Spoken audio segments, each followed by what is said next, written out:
Alright, let's talk about Battlefield 2042. A game that played like a drunk toddler trying to ice skate. Loud, clumsy, and 95% off right now. This thing came out in 2021, and honestly, calling it a game back then was generous. It was more like a paid beta test, except instead of paying you for your time, EA took $70 out of your wallet and then just put a massive pile of into your hands. When Battlefield 2042 first dropped, it was like opening a bag of Doritos and finding nothing but dust. The maps were there, the guns were there, but the game just wasn't.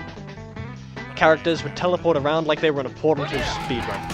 Vehicles would explode if you looked at them funny, and the UI was so confusing it made IKEA manuals look straightforward. Don't even get me started on the hit detection as well.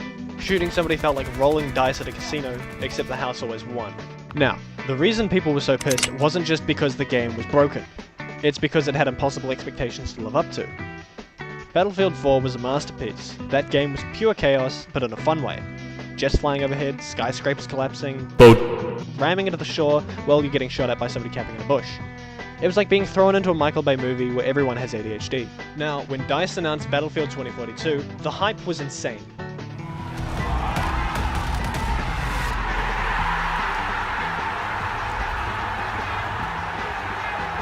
They promised massive 128-player battles, huge maps, advanced destruction, and futuristic warfare that would make Battlefield 4 look like child's play. Instead, what we got was a half-baked Frankenstein's monster of ideas duct-taped together with glitches. It felt less like the future of gaming, and more like Battlefield 4's awkward cousin who still eats glue. But here's the twist. Despite all the dumpster fire energy of its launch, Battlefield 2042 has actually become fun. Yeah, I know that sounds like Stockholm Syndrome, but hear me out. The game today is leagues better than it was at the launch, and they fixed a ton of the bugs, reworked the maps, and finally made it feel like the Battlefield experience everyone was begging for. And honestly, when it works, it really works. The maps are absolutely gorgeous. Like, it was holy shit, am I supposed to fight here or admire the view type gameplay. You've got massive landscapes where you can actually feel like you're in the middle of an epic war zone.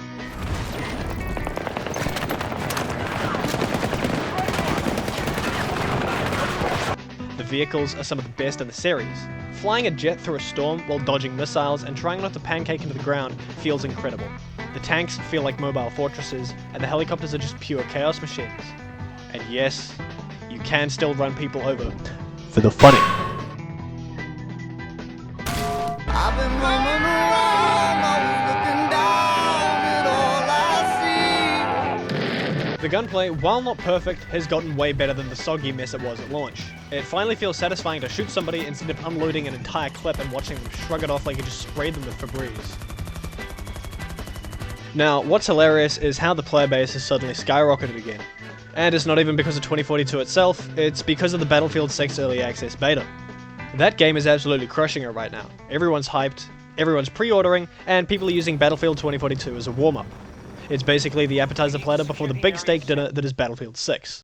And honestly, I'm not even that mad about it, because with all these new and returning players flooding the servers, 2042 actually feels alive again. Matches fill up instantly, and the chaos is back. And you finally get those insane Battlefield moments where 20 different things are exploding around you while you're desperately trying to survive. What makes this whole thing so fascinating is just how different the game is now compared to the launch. It's basically unrecognizable. At launch, it was an embarrassment, one of the most infamous failed releases in FPS history. Now, it's actually a legitimately solid shooter.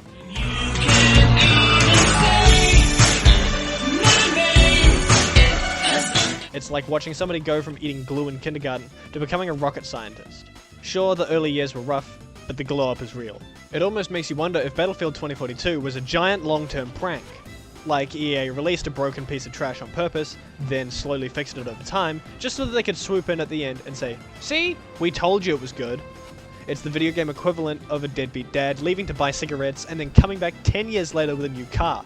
Now, I'm not saying Battlefield 2042 is perfect. There are still problems. The specialist system is still a point of debate.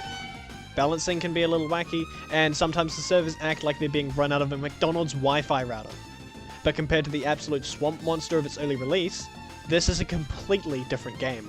And that's why so many people are giving it another shot. It's not Battlefield 4 levels of glory, but it's fun, chaotic, and finally worth your time. If you told me 2 years ago that I'd be praising Battlefield 2042, I would have laughed in your face and maybe hit you with a frying pan for good measure.